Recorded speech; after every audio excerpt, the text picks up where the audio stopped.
Syederalun menyusul pasokan Mulian minim, harga biji melinjo dalam sepekan terakhir di pusat pasar Muling Kota Bernun, Kecamatan Mutiara Pidi merangkak naik rata-rata per bambu mulai dari Rp2.000 hingga Rp3.000 per bambunya.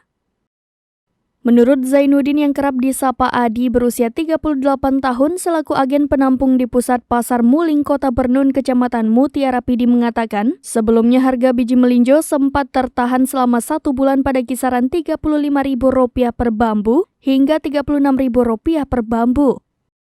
Namun kini naik menjadi Rp38.000 per bambu. Menurut Adi, naiknya harga bahan baku utama emping melinjo tersebut dipicu oleh musim kemarau yang berkepanjangan dan terjadi sejak 3 atau 4 bulan terakhir, sehingga menyebabkan penghasilan biji melinjo dari para petani lokal baik dari Pidi maupun Pijai menjadi minim.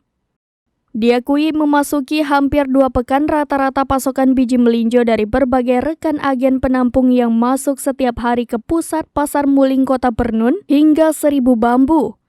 Padahal sebelumnya mencapai 2.000 bambu sampai 2.500 bambu. Penyusutan pasokan biji melinjo tersebut terjadi antara 30% sampai 40%. Ditambah lagi, dalam sepekan terakhir pasokan biji melinjo untuk pasar Muling di Bernun pada dasarnya juga dipasok dari 2 kecamatan di Pijai yaitu Jangkabuya dan Ulim yang umumnya memiliki kualitas terbaik. Dari Pidi, Idris Ismail, serambinews.com.